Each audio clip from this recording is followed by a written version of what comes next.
Then. Right now, it's time to get my next special guest on my show. Introducing my next featured artist. We have an acclaimed female recording, country inspiring artist in her own right on my radio show and podcasts. Taking time out of her schedule today, we have the lovely Katie Jayne. It's an absolute privilege to have you joining me right here, right now. Firstly, Katie Jayne, wishing you a belated happy 2025. Welcome to my show. How are we doing today? Good morning from Australia. Thank you so much for having me. I'm so excited. It's great. And with the power of Zoom, I know we have a big time difference, but we can be with here in person, what's it, kind of in real time, Yeah, it's virtually. pretty cool. I love doing this because I think we've got an 11 or 12-hour time difference. So, I'm just waking up for my day and I'm sure you're just getting getting settled in for the night. Brilliant. And at the moment, you are in the Tanworth Music Festival, which we'll touch on. And you also got a brand new single out as well, which we'll get to. But my first question, I always ask this, please can you tell me and my listeners just a little bit about yourself, where you're currently based in the world right now, and yeah, your musical background and how you kind of got into like country and pop music.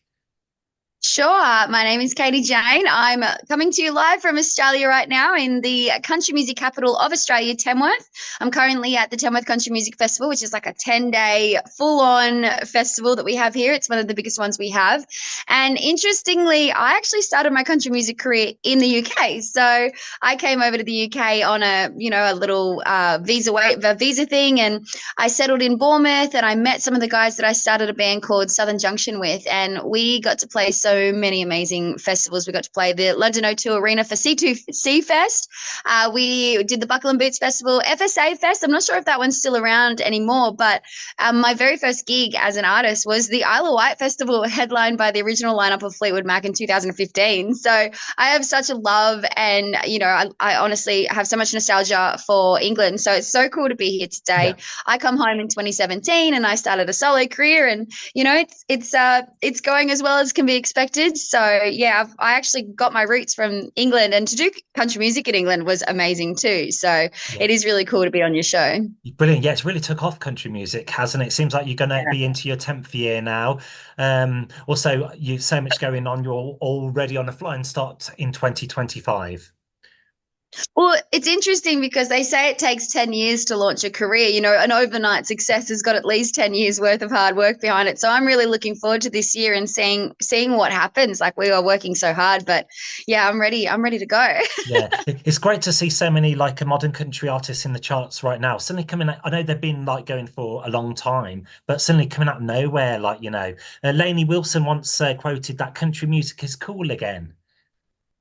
Very interesting you say that, because the festival that I'm at right now, that is their slogan. It says country's always been cool in Tamworth. So that is what they're pushing this year, which is really fun because it gets the Lainey Wilson song stuck in my head everywhere I look. I'm like, country's cool again. And what's the atmosphere like there at present? Is there a good atmosphere, that buzzing? Honestly, I don't know if this is the same with England, but in Australia, country music was a bit underground. It was a bit of a niche following, and it was like that when I lived in England many, many years ago. But over the last year or so, it has exploded, and it's really cool to see that represented at a festival like the Tamworth Country Music Festival, because it is packed. It's so cool. There's so many new fans. There's so many more people coming to shows, and the energy is just, it's really, really cool. I love that, country, it really is cool, and there's so many people out and loud and supporting it now. So I'm stoked. Yeah. Good music, good people, good weather. Yeah. Yes, exactly.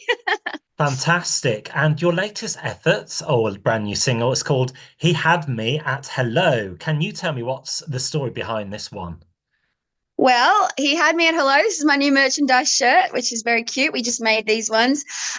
So we have a this is going to sound really strange, but it's called the Denny Ute Muster. So it's a big Ute festival. It's very, very country. It's been around for years and years and years, and it's huge. So we have big American headliners come. Think of it like we're in a big paddock, right? A huge paddock, and there's a couple of outside bars, and it just goes for 2 to 3 days. So the Denny Ute Muster, we were playing in the bars. We're playing 5-hour shows every day, and on the second day, I saw the most handsomest cowboy from across the paddock, and he really took my breath away. And I do this fun thing on stage where we do a shirt swap. Now, to break it down for you, it's technically it's like a guerrilla marketing technique. I make my own merch, and so we grab people up, males and females, just country loving people. We get them up on the stage and we swap shirts. And there's the sub meaning of like, if a man can get up without any top on, that's fine. But as soon as I've got a bra on, like, it's controversial. So I'm really pushing the dial with that, saying, hey, what's the double standard here? But also the man then puts on my cute shirt and it just is great for marketing. It's great for getting attention to my songs. But this guy, I fell in love with him. His name was Sam. He was so tall and handsome. And we'd had this song kind of like sitting there in the background, like, songwriters have just got cuts of songs sitting there. And I'd already been in the studio with my producer. We had 9 songs recorded and I really wanted a 10th one. And as soon as we had this moment happen at Danny UK, I was like, let's go. This is a song I want. This is a song that really, really complements the album and it should be the next one we put out. So we rushed into the studio, recorded it, released it within 2 months, the quickest we've ever done it. And we just filmed the music video last night at the Tanworth Country Music Festival. So I just love it's got these iconic festivals, side by side. And the song is just about a guy walks into a bar, sees a hot girl, and I guess it ends up taking her home. Yeah, I kind of have feels with like Coyote Ugly, the movie where the guy goes Oh, into the bar in the yeah. bar and he whips off his shirt. Yes, literally, that's what happened last night in our music videos. Boiler alert. It's good. It's great you're having fun with music though, and you can't beat a good old t-shirt giveaway here and there.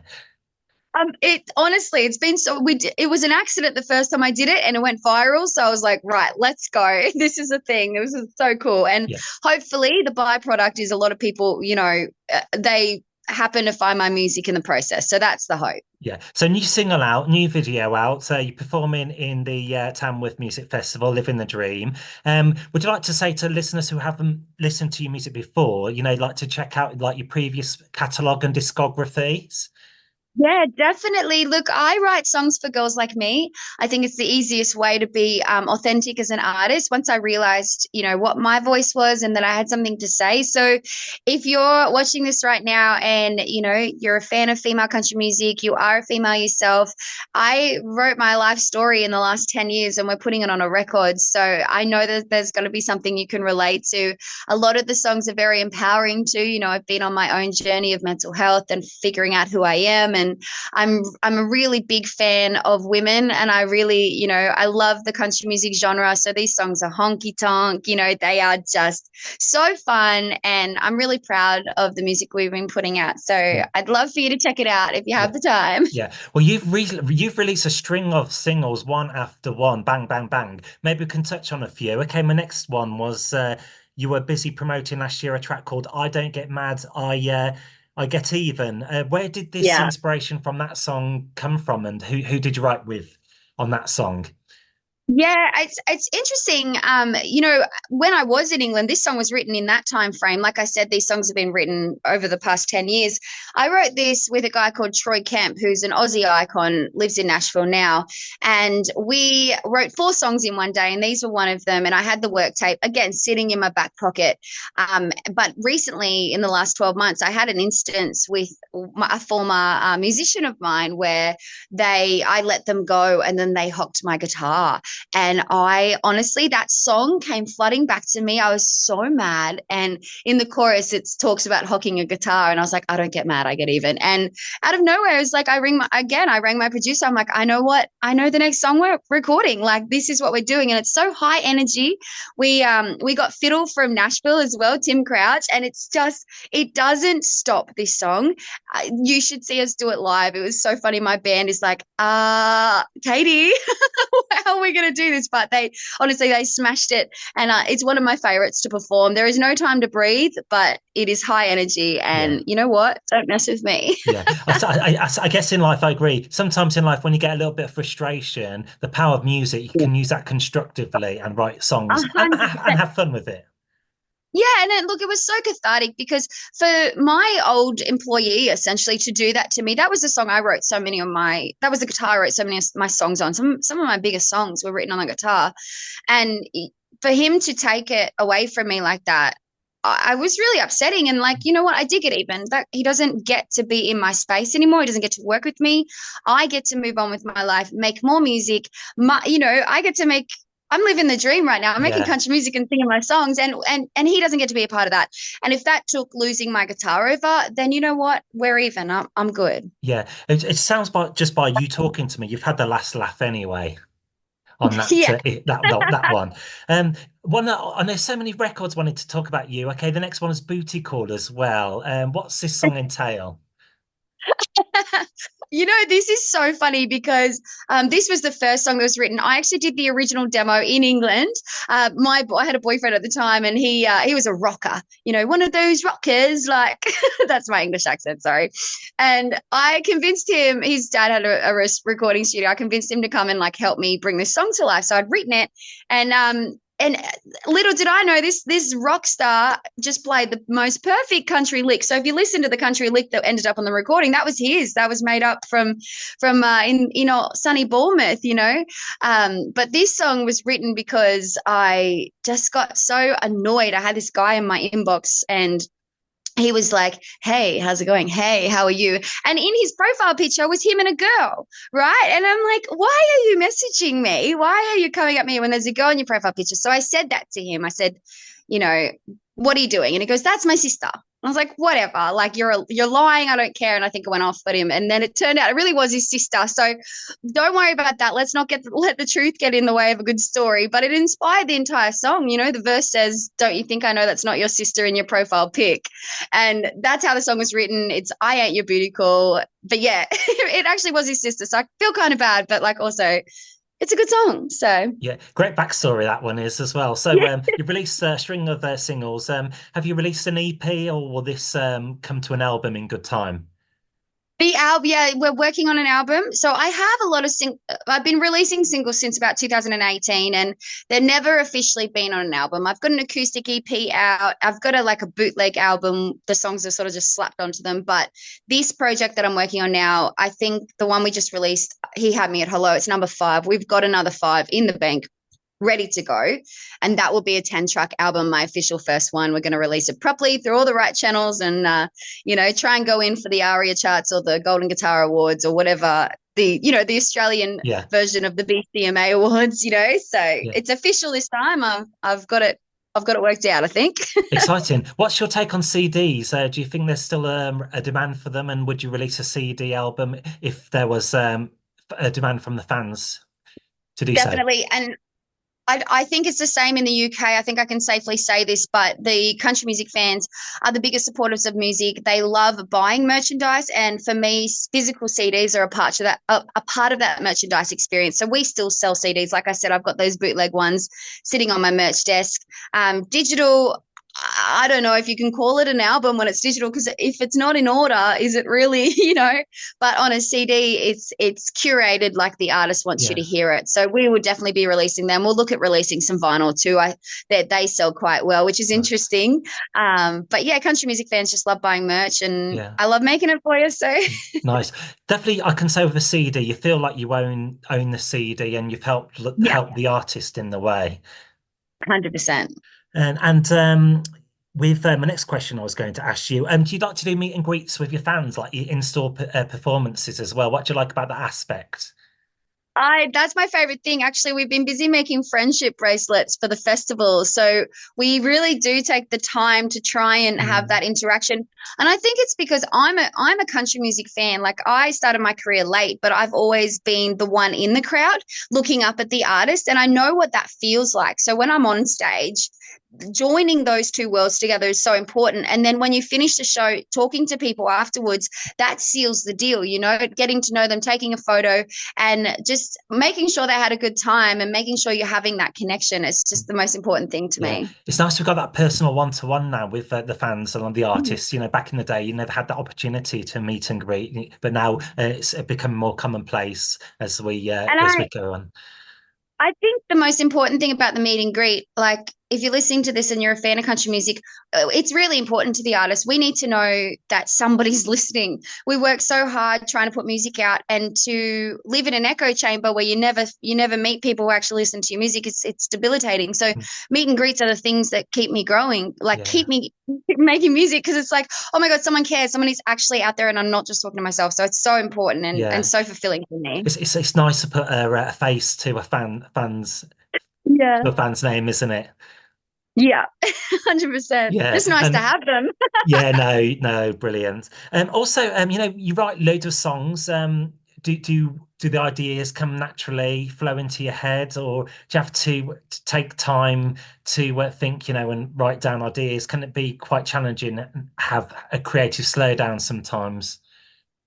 I I was late to music, and I've realized on this side of the coin, I've always been a songwriter. So music wise, playing guitar, singing in key, clapping in time, I was terrible at it. Like I was the person clapping on the one and three. I was really bad at all that sort of stuff. But writing lyrics, writing songs, thinking of melodies, that is constantly in my brain. I've never felt like I've got writer's block, but I also don't pressure myself Hmm. to make more music. Like I've got so many songs just floating around from, in the past, that I find it such a joy. I love co-writing. I love writing songs for other artists. I love creating stories that have nothing even to do with me. My music's all very, it's autobiographical. It's like, this is what happened to me. Here's a song, But I do love writing for other artists, male Hmm. artists, it's whatever. I love the wordplay. I love the way that words interact with each other to create this visual representation, this story in your head. I'm a nerd. I love it. Yeah, So that's musicianship for you. That is yeah. cool. Any fellow musicians or artists you may like to collaborate with, whether they're well known or lesser well known? Well, my favorite artist is Garth Brooks. I even have a tattoo. It says Oh, blame it all on my roots, and it's in a boot. I would love to make music with Garth. I don't think that's ever gonna happen. I'd just be happy if he came to Australia again so I could yeah. see him live finally. But it's funny, I was listening to our local radio station as we we're driving around the festival, and Ward Thomas came on Oh, the nice. radio, and it was just the song Circles, and that was from when I was in the UK, and we were on the same bill as them at Buckle and Boots. And I've always loved the Shire's music as well, and I know they're kind of coming back Hmm. too, which is really cool. Ben and Chrissy, and they came to Australia and they played our festival, and we're just hanging out in the crowd, and they're like, "Hey, Katie," I'm like, "Hello, friends," but I'm a fan. Like Ward Thomas, But maybe could have like an yeah, all-female collaboration going on. I think I'd sit in the collab room and just shut my mouth and listen, because they're so perfect. I love their harmonies, hey, and their songwriting is amazing as well. But Hmm. look, I don't know. Maybe I just choose. I don't know. I'd collaborate with anyone who would have Yeah, me, really. it is a broad question coming from an interviewer, admittedly. Onto your gigs now. What do you enjoy about performing in live music venues, especially around your country, like say Sydney? What's the gigging scene like down there? It's very interesting because I just you're taking me back to my UK days, and I remember we'd go to Manchester or whatever, and it was maybe 4 hours, and everyone's like, "Whoa, what a big trip!" We will regularly drive 8 hours each way to play a show. So I love that we get to travel the whole, not the whole country because we're huge, but we're up the East Coast Hmm. and up to Queensland, and I live in rural, like regional Australia. Like I'm about 3 hours inland from Sydney on property. Oh, in a farm, sorry. God, I'm in a country town. That's what I'm trying to say. Yeah. Ah, but I love that we drive miles and we go to the venues, and the country music fans have done the same. So we're all traveling to get to this one night where we can share our favorite thing, which is country music together. And then the next day we pack up and we drive another 8 hours home and then do it all again the next weekend. Good old road trip then on the tour. Yeah. Yeah. Cool. Just country music bringing people together. It's my favorite That's thing. cool. Well, you seem like you're very busy at the moment, which is good. Good to be busy. And Yeah. I know sometimes when you have so many things going on, you can feel the pressure sometimes. You have ways to deal with that sometimes. Do you have to take a step back just to kind of like Yeah. let it all sink in? Yeah, definitely. I think with music, it's very difficult because you're only as good as the work you put in. So I think a lot of musicians put pressure on themselves to never stop hustling. The more work you do, the more chance you have for success. And that is like being on one of those spinny wheels, like those hamster wheels. And Yeah, you've got to stop. My thing at the moment is to find the joy. Like, I feel so lucky. I get to play music every weekend. I keep reminding myself, we did 65 shows last year and they're all country music shows.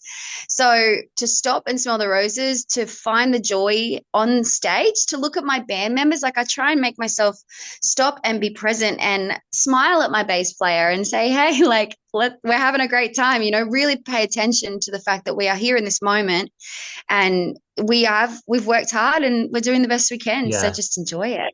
yeah. You good answer there. And see how it goes. Like you might be back in the UK or Europe, like maybe in the years to come. I definitely want to. I've been saying it's been 8 years and I still have friends in the UK and Yeah, they're like, are you coming home? And I'm like, I want to, but it's so expensive. And, it is. trying to get visas on this side of it, I don't know how to do it yet. There's the Roadhouse Weekender. You guys have got a festival, and I emailed them. I'm like, "Hey, do you want another Aussie artist?" Because they took one of our Australian artists. I'm like, "Hello," and I pitched them. I put an EPK together and everything. They didn't reply, but I am always keeping tabs on what's happening in the UK because I would desperately love to come back Yeah, and play some shows there. So if there's anything you know of, let me know. yeah. I'm pretty sure it happened. It's destiny. Yes, good, good, good, good. Cool. So that was that question, and obviously you're on social media as well. You're very active lot on Facebook and Instagram. Do you have a website as well, and where people can buy merchandise as well? That's one of your other fortes. Unfortunately, I've really dropped the ball with the online store. I'm trying to figure out how to do it because we've got a point of sale system that we use, and trying to connect it to an online store is really doing my head in. But if you ever come to a gig, we have a fully comprehensive merch desk. I make everything myself, so I create the Yeah, designs, I press them, everything's all done handmade, and I've got a team that help me sell it. And in 2025, we will be getting the merch store online. But if you really do want something and you can see it on my socials, just message me. Like, my website's katiejayne.com.au, Jane with a Y. If you Google Katie Jayne with a Y, you'll be able to find all my socials. And I'm active on there. Message me if there's yeah, any questions you have or any merch you want me to send you over to the yeah. UK. Brilliant. And that's a good thing about these interviews. Although I'm based in the UK, they go global. So you might have a listener who is listening to this interview from Australia and who would like Amazing. to purchase some merchandise and can do so in person. Sounds great to me. Thank you. Brilliant. And what would you just like to say to your fans, family, friends, and followers? I think just thank you. I have a lot of help with what I do, and it's unpaid. Like, I've got people who help sell my merch. I've got people who help me with my content. I've got people online just commenting and helping that content be seen. So I just want to say thank you. If you've ever taken the chance or taken the time to interact with something I'm doing, it really does help. Us to be visible and to find the people who are really going to resonate with the music. So thank you to you for taking the time to do an Yeah, interview with me and give me a platform and a voice. And thank you to everyone who's watching for taking the time to get this yeah. far through the interview. We really appreciate it. Wonderful words there. And finally, do you have any amusing stories or interesting facts about yourself that listeners may not know of? Well, I have a hidden talent. What's a hidden talent? I do a really good goat impersonation. Okay, would you like to do that? Yeah. Are you ready? Yeah, go for it. You put me on the spot and this is all I got, right? Okay. You ready? We are ready. That's brilliant. Fantastic. Well, Katie Jayne, I just want to say thank you very much for joining me on today's show. We are nearly out of time, but yeah, it seems like you're having a ball, and best of luck with your new single and your tours as well. And keep on rocking and keeping the country dream alive. Danny, thank you so much for having me. I appreciate it. And I'm going to let you go and go to sleep Yeah, now while I get up and start my day. it's been a blast, and yeah, we'll maybe check in another 6 months' time just to see how you're getting on, and I'm sure you got so much more, plenty of stories to tell in like later on this year when we can have you back on. All right, It sounds great. And hopefully in 6 months, we'll have a date for a UK tour. Yeah. We'll look forward to that. All right, brilliant. It's been a pleasure. Thank you so much. My pleasure.